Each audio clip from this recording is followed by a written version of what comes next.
तो प्यारे साथियों, क्या हाल है? सब ठीक ठाक हैं? उम्मीद है सब खैरियत से होंगे। आज मैं बहुत इम्पॉर्टेंट 3 क्वेश्चंस के जवाब देना चाहता हूँ। वो 3 क्वेश्चन बहुत इम्पॉर्टेंट हैं और वो क्वेश्चन मुझसे अक्सर पूछे जाते हैं कमेंट्स में, मैसेजेस में, हर जगह पे। तो आज मैं उनको क्लैरिफाई करना चाहता हूँ। वो 3 क्वेश्चंस हैं कि असाइलम केस को कितना टाइम लग जाता है। सेकेंडली, डेपोर्टेशन अगर हो जाए, असाइलम केस रिफ्यूज़ हो जाए तो क्या होता है। और थर्डली, कि असाइलम के लिए केस कौन सा हम फाइल करें। तो आज मैं इन तीनों सवालों के आपको जवाब दूंगा, जिससे थोड़ी सी सिचुएशन आप लोगों के लिए क्लैरिफाई हो जाएगी। तो दोस्तों, सबसे पहला सवाल कि असाइलम के केस में कितना टाइम लग जाता है। बैठे हुए थे बहुत लंबा टाइम, जो यानी कि उनके केसेस को हो गया था वहाँ पर। तो उस वक़्त यहाँ पर आयरलैंड में एक सिचुएशन थी, एक मूवमेंट चल रही थी इन रेफ्यूजी जो ऑर्गेनाइजेशन थी, जो रेफ्यूजीज़ को सपोर्ट करती थी, उन एनजीओज़ की तरफ से एक मूवमेंट चल रही थी कि ये असाइलम के प्रोसेसिंग टाइम को कम किया जाए।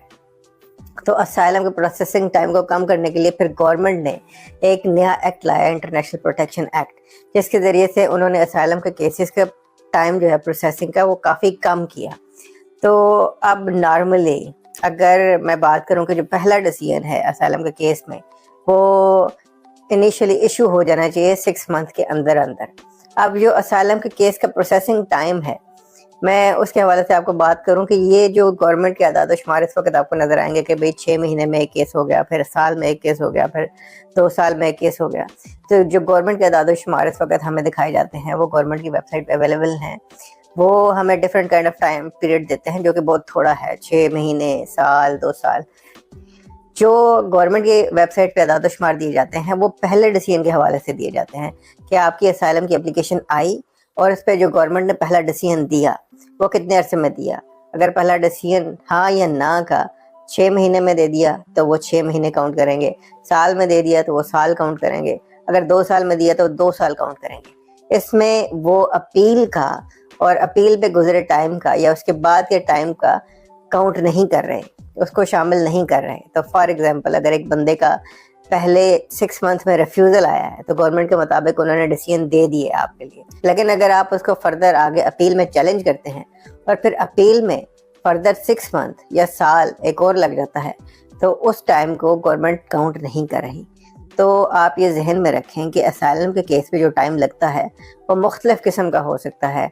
बाज़ लोगों के लिए जिनको पहले 6 मंथ में डिसीजन या केस सक्सेसफुली मिल गया, कोई स्टेटस मिल गया, वो तो सक्सेसफुल हो गए, उनके लिए तो केस सॉर्टेड हो गया। लेकिन जिन लोगों को रिफ्यूज़ हो गया, उनके लिए केस का टाइम पीरियड बढ़ गया, तो वो आगे चल के साल, 2 साल, 3 साल, 5 साल तक भी जा सकता है।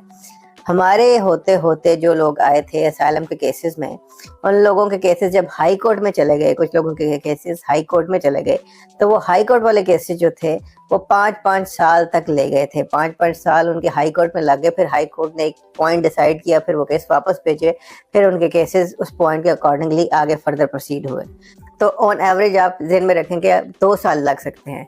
जिसको जल्दी मिल जाए वो खुद को लकी समझे, और जिसको देर लगे तो वो समझ जाए कि ये रूटीन का प्रोसेस चल रहा है।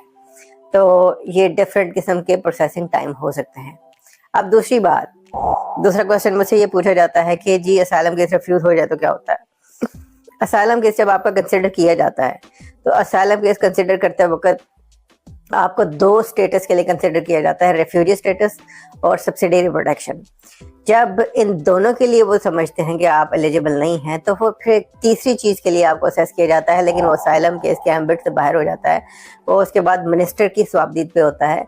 जो जस्टिस मिनिस्टर है वो देखता है कि भाई इस बंदे को लीव टू रिमेन देनी चाहिए कि नहीं। अगर आपके केस में उनको ऐसे शवाहिद मिलें कि जिसमें उनको लगे कि इसकी जान को ख़तरा हो सकता है अगर इसे इसके मुल्क वापस भेजा, लेकिन ये रेफ्यूजी स्टेटस और सब्सिडियरी प्रोटेक्शन के लिए एलिजिबल नहीं है, तो तीसरी चीज़ लीव टू रिमेन के लिए आपकी एलिजिबिलिटी चेक की जाएगी। वो मिनिस्टर की स्वाबदीद पे है, वो आपको देना चाहे दे दे, वो आपको रिफ्यूज़ करना चाहे रिफ्यूज़ कर दे।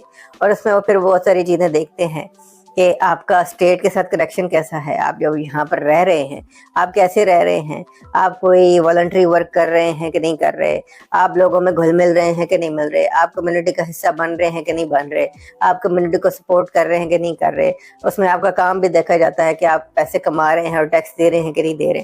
तो ये सारी चीज़ें देख के फिर आपको लीव टू रिमेन की एक एप्लीकेशन जो है, लीव टू रिमेन का आपको जो एक स्टेटस है वो दिया जाता है। क्या रिफ्यूज تو اگر وہ بھی ریفیوز ہو جائے تو اس کے بعد پھر ڈپورٹیشن کا پروسیجر شروع ہوتا ہے. ڈپورٹیشن میں نے یہ دیکھا ہے is not the and of the world.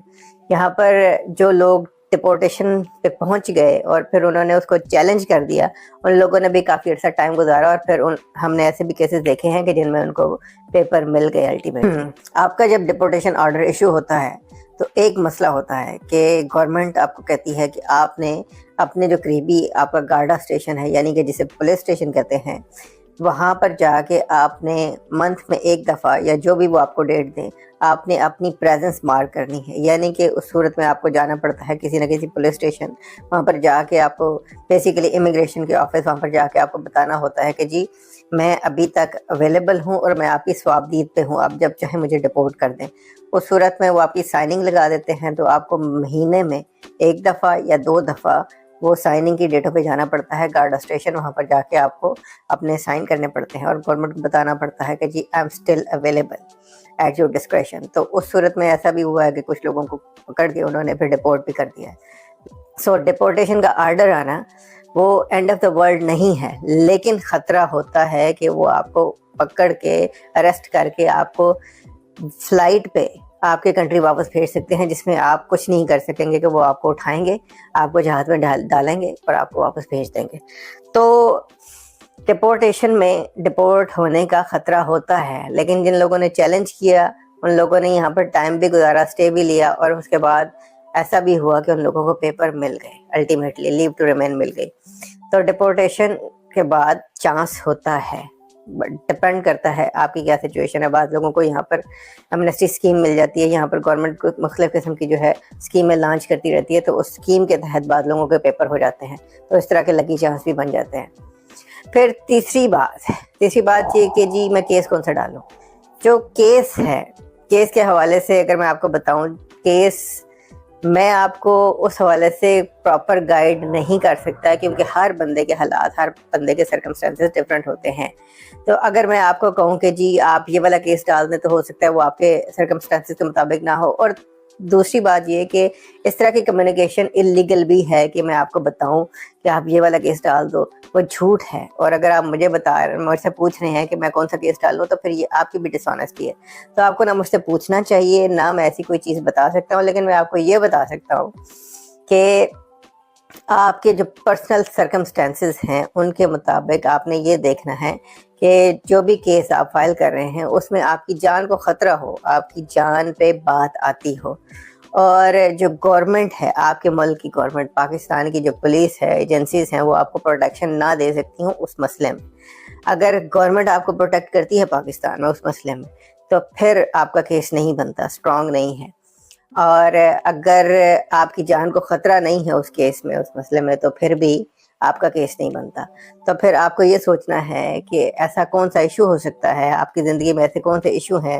ویسے تو نارملی پاکستان میں ہر بندے کی جان کو خطرہ ہے, لیکن اسپیسیفکلی آپ کے پیچھے کون لوگ ہاتھ دھو کے پڑے ہیں وہ آپ نے بتانا ہے. اور آپ کو گورنمنٹ پروٹیکٹ نہیں کر سکتی ان ایشوز سے, تو وہ آپ نے بتانا ہے. تو یہ چیزیں آپ ذہن میں رکھیں, اس طرح کا کیس ہونا چاہیے جس میں آپ کی جان کو خطرہ ہو اور گورنمنٹ آپ کو پروٹیکٹ نہ کر سکتی ہو.